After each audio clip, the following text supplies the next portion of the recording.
I think some of you assumed I was being sarcastic with how I can start off with each of these news videos with the latest and greatest atrocious Kotaku headline, but here we are once again. Since we are on the topic of ridiculous articles, we have to talk about this beauty coming from Paste magazine, one of the lowest review scores for Returnal, and devotes time to complaining about the Democratic and Republican parties, because certainly the Finnish game developers were thinking about American politics when making a game about a space cairn and aliens. Anyway, one of the big legal battles this century that almost nobody cares about except a bunch of Fortnite fans is ongoing, and quite a lot is being revealed, such as the fact that Phil Spencer talks like he does publicly, privately, which is kinda cool, one of the few video game executives that genuinely seems like he just cares about gaming. But this Epic versus Apple dispute is revealing much more than just that. As it appears based on court documents, Epic is essentially trying to throw their Fortnite money at Xbox, Nintendo, and Sony to get their first-party exclusives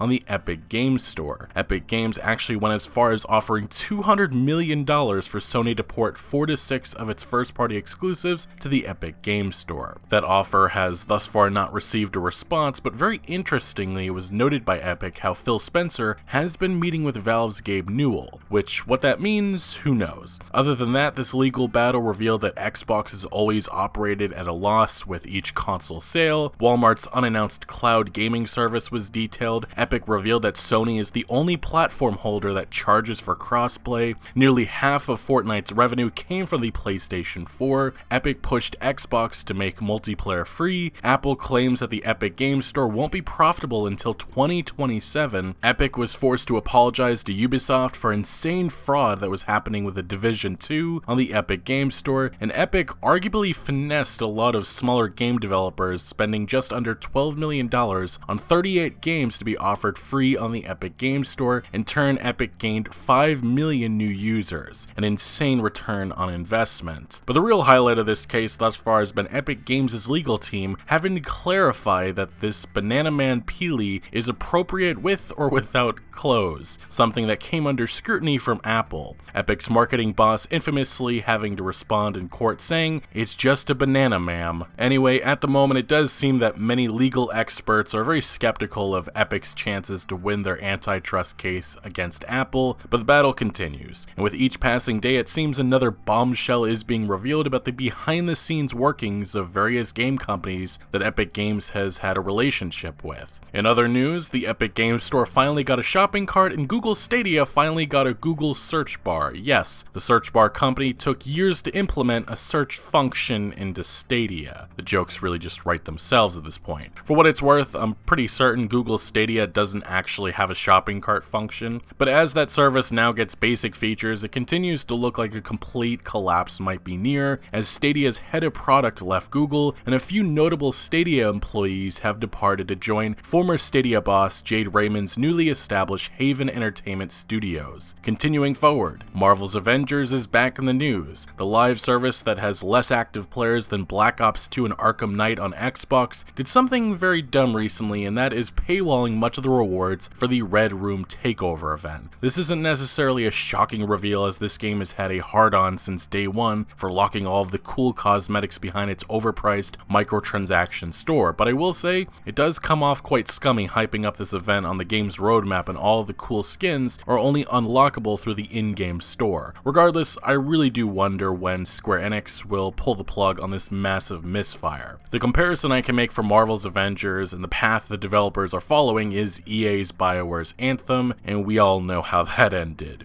If you're still on the lookout for a PlayStation 5, it appears Sony's shortage on stock will continue into 2022. In related news, popular reseller site StockX claims it has now sold over 130,000 PlayStation 5 consoles. While various governments around the world are looking into legislation making scalping illegal, for now it remains a problem, and as someone who is still looking into getting an Nvidia RTX 3080, it really sucks having to try and be patient, but the choice is coughing up an additional $2,000 or waiting. Bethesda recently raised some eyebrows by adding a few paid skins to Doom Eternal, a decision that conflicts with pre-launch promises of no microtransactions. Doom Eternal creative director Hugo Martin in early 2020 said Eternal is a $60 game, not a free-to-play game or mobile game. We are giving you a complete experience with no story just like you'd expect. Unlocking skins with XP is a part of the experience if you care about that stuff, or you can completely ignore it and it will have no impact on your experience at all, and it's all free. What's worth mentioning is the fact that the cosmetics are not new and were previously available, but now they are being re-added now to give players an opportunity to gain those skins who may have missed out on them before. This sounds fine, although this isn't the full story, because the previously available skins were free and are now back being monetized, which I just find ridiculous. Many were expecting Battlefield 6 to be finally revealed this month, but it appears EA and DICE's marketing kickoff for this next installment has been pushed back to sometime in June. It has also been confirmed by EA that this upcoming game will be cross-generational. Ubisoft is changing their strategy of releasing 3 to 4 premium AAA titles each year, doubling down on live services and microtransactions. The company told investors that they are shifting away from their old strategy to a new one, which involves supporting and launching high-end free-to-play games for all of their big franchises. This strategy looks to already be underway, as just days ago the free-to-play Tom Clancy's The Division Heartland was announced. For popular IP like Assassin's Creed and Far Cry, definitely sounds like future games will have an even bigger focus on microtransactions and long-term revenue, which is just disappointing. Get ready for content paywalls and spending ridiculous amounts of cash to get the full experience. This is what this AAA industry is becoming, adopting the business models of the mobile industry, and I find it deeply concerning. God of War 2018 director Cory Barlog's reaction to this news pretty much just summarizes my own. Oh, and it was also announced by Ubisoft that Skull and Bones, that naval combat not Assassin's Creed game, has been delayed yet again. Anyway, as we gear up in the coming weeks for the busy time of the year in gaming for announcements and reveals, today we have some big stories to break down and discuss, like the latest concerning news about CD Projekt Red's future and how that might impact The Witcher 4, recent outrage over Halo Infinite, a giant new lawsuit that Sony faces, and Blizzard's continuing downward spiral. So a lot to go over, but before we proceed forward, if you do go on to enjoy this content and want to show your support for videos like this, please consider hitting that like button, subscribing for more, and turning notifications on so you do not miss out on any new content. Also, if you want to further support this content, check out my Patreon and consider supporting it. Nonetheless, arguably Microsoft's most important game this year is Halo Infinite, a game that has been messy to say at the very least. Its first big gameplay reveal was a flop with fans. Multiple lead developers jumped ship even before then, leaks emerged of a chaotic development, and last year Microsoft made the difficult but smart decision to delay Halo Infinite by a whole year. Now here in 2021, we are just weeks away from Microsoft's E3 conference, in which Halo Infinite should be getting a huge focus or spotlight, and still many question if 343 will or have been able to turn this around. For the last number of months, the Halo developer has been sharing news, information, details, and images of the improvements that they have made to the game, much of which is extremely impressive. Still though, many including myself remain skeptical about whether or not Halo Infinite will turn out to be a great game. As a longtime fan, I really want to be proven wrong. I want 343 to deliver something spectacular. It's just that their past history with this franchise doesn't inspire much hope for myself. While I really love what 343 has done with the Master Chief Collection and a few other things, Halo 4 and Halo 5 were misfires in my opinion. I have not loved this franchise since the Bungie days. Anyway, in a very strange ordeal, a former 343 employee recently spoke about his time at the studio and the state of Halo Infinite. The TLDR of what he originally supposedly said in Mandarin was that he expected Halo Infinite to be a great game but not a masterpiece. The story and gameplay was much improved. 343's leadership had ambitious plans, but their engine needed to be significantly changed to make that happen. Last year's demo was such a disaster because many engine features were not added yet. Multiplayer and single player content has been cut. There has been crunch at 343 and he's now happy to be working elsewhere. That was the original post, which blew up and many were extremely disappointed and concerned by this, but the reason why I said this is supposedly what he said is because he has since clarified and said some of his comments were taken out of context. So what was wrong and what happened? Well, this is probably a case of a bad translation, but regardless, it does seem much of what was said is mostly true. However, the former 343 developer did say that the crunch remark was overstated by games media, and 343's management was not forcing this upon him. He went on to add that indeed he does still believe that the game was overly ambitious, and the reason why he was happy to be leaving 343 343 had nothing to do with the work atmosphere. It was more to do with the fact that he wanted to work on different IP, which isn't exactly possible at 343, the Halo developer. Interestingly though, Jason Schreier, everyone's favorite games journalist, seemingly backed much of the claims made by this former developer, saying that he had heard from sources much of what was claimed. Taking to Twitter, Schreier wrote, "Most of the originally mentioned issues, vision shifts, technical debt, passion leading to extra hours are true. They're true not only of Halo Infinite, but of many AAA games, which is what I originally said and what remains true today." It definitely seems like Schreier is planning a story eventually on Halo Infinite's development, which has been quite the mess, but for now, we await the next big E3 reveal, and I think what's most important is to set reasonable expectations, something that can be said about most or all AAA releases. Blizzard, one of gaming's most beloved companies, has changed in recent years. The leadership that made it great are gone, as Activision has established more and more control over everything Blizzard does nowadays, with a focus on financials rather than creativity, something that wasn't always the case, but it is the current reality for this developer. Activision, simply put, has destroyed what Blizzard was. They swallowed them whole. The values that they stood by are gone. That easily can be exemplified with events like the Blitzchung controversy and the disastrous release of Warcraft 3 Reforged recently. All of this raises questions about the future of Blizzard and upcoming games like Diablo 4 and Overwatch 2, which have recently lost key lead developers and are not set to be releasing until maybe 2022 or later. Recently, Activision laid out their vision for the future, which is for everything to follow the Call of Duty formula. It plans to hire over 2,000 more developers in the next year, tripling some of its franchise teams. CEO Bobby Kotick telling investors, "Call of Duty is the template we're applying to our proven franchises as well as our new potential franchises as we attempt to grow our audiences to 1 billion players." While that's great and all, what made Blizzard what they were was the freedom that the developer had to take their time and to deliver something unique, which doesn't seem entirely possible under Activision considering their enormous financial aspirations. What may be a little more eye-opening and does make me wonder if whether or not Activision is going to force Blizzard to rush games to release is the recent revelation that the number of players accessing Blizzard games has declined by approximately 29% over the past 3 years, going from 38 million players during the first quarter of 2018 to 27 million monthly active users in the first quarter of 2021. For sure, a significant drop, and in the past I don't think that would mean much, but now I do question whether or not there may be some internal pressure to get new games released, no matter the cost. Blizzard has not released a full game in 5 years, but a lot has changed the last couple of years. Also, it should be mentioned that this big drop in players is due to some pretty blatant incompetence. As reported recently by DRes.com, it's Christmas in Heroes of the Storm. It's always Christmas, and a game that finally feels abandoned, nobody seems eager to take the 5 necessary steps to click the button on Blizzard's side that would change the current season from Wintervale to whatever comes next. It seems odd now, the game which still has wait times in the seconds for ARAM on North American and European servers is so abandoned that it can't even switch off of Christmas mode. It seems further odd that a game made by Activision Blizzard would be so abandoned. How can it possibly be that a game that continues to be supported by at least hundreds of thousands of players can be this neglected by a major studio? The only possible answer is that the studio just doesn't care anymore, which is exactly what I mean when I say that this company has changed. It's hard to believe the treatment Heroes of the Storm is receiving would happen under somebody like Mike Morhaime, the former founder and CEO. Anyway, this article from Drezd does a good job summarizing the issues with this modern day Blizzard. Heroes of the Storm was put on life support because while successful, it wasn't successful enough. Tragically for Blizzard, a pandemic was on the way, and any success at all would have been worth supporting. Nowadays, Blizzard is essentially a company living off re-releases of content made decades ago by a more competent past. Could not have been said better. Now, another developer which is struggling as of the moment is CD Projekt Red, coming off the divisive Cyberpunk 2077. Still though, many are looking to the future, believing Cyberpunk 2077 will turn it around with time, and others are looking beyond Cyberpunk to the next Witcher game, territory that CDPR is arguably more comfortable, familiar, and experienced in. While in regards to the next Witcher game, CDPR just suffered another massive blow, with Witcher 3 game director Konrad Tomaskiewicz resigning from the studio following an investigation into how he conducted himself. Somewhat concerning is the fact that CDPR has now lost 2 of their top creative minds behind The Witcher 3, with creative director Sebastian Stepien leaving in 2019 to join Blizzard. As reported by Bloomberg's Jason Schreier, Tomaskiewicz had been investigated by CDPR for office bullying, and ultimately the commission looked into these allegations and had found him not guilty. Nonetheless, a lot of people are feeling fear, stress, or discomfort when working with me. He apologized to staff for all of the bad blood I have caused. In an email to employees, Tomaskiewicz said the decision to resign was agreed upon with the company's board. I am going to continue working on myself. Changing behavior is a long and arduous process, but I'm not giving up and I hope to change. When reached for comment, Tomaskiewicz confirmed his departure and said he was sad, a bit disappointed,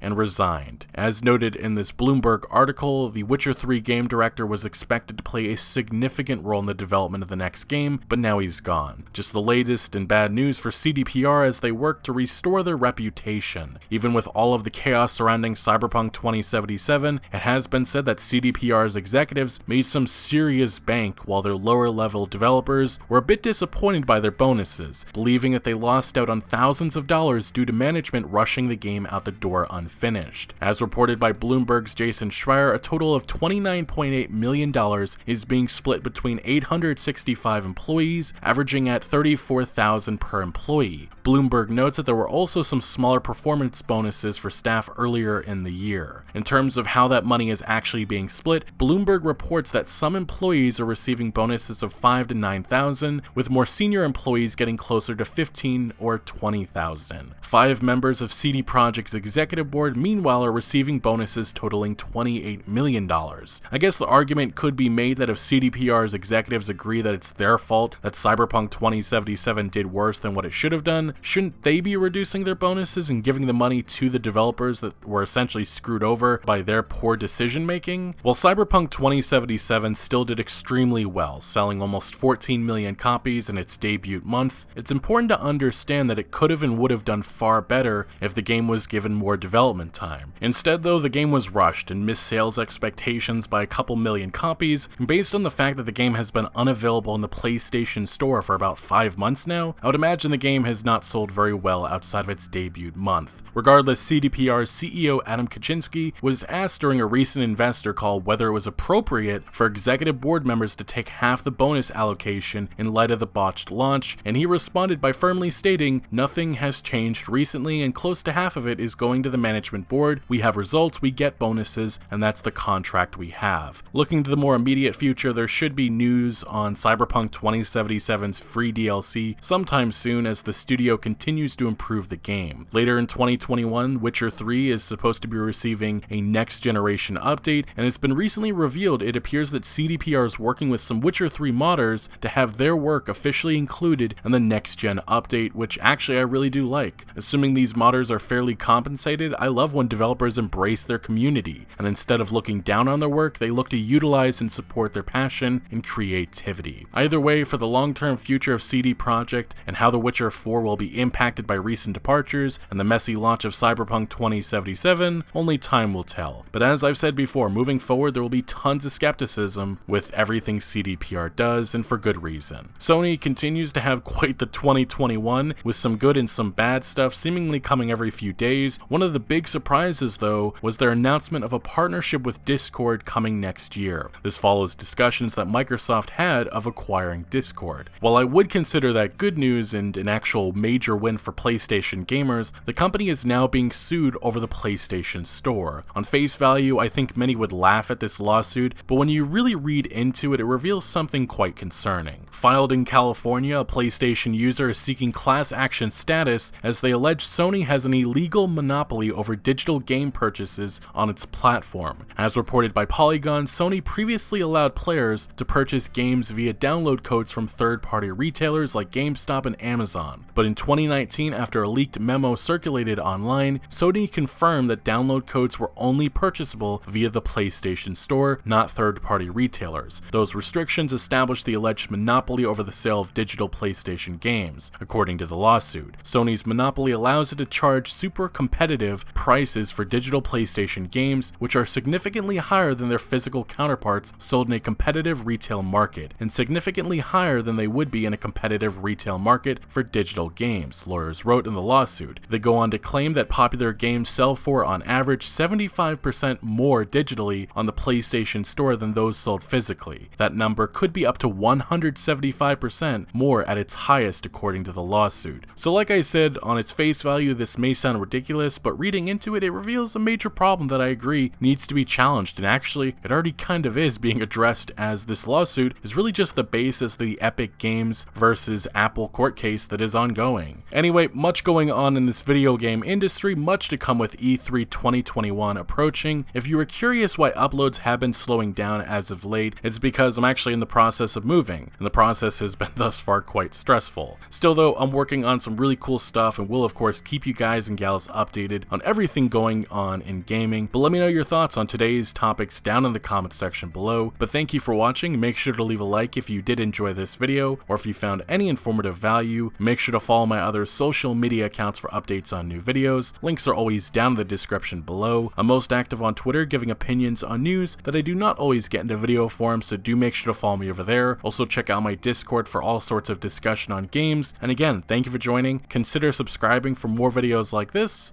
and I'll see you later.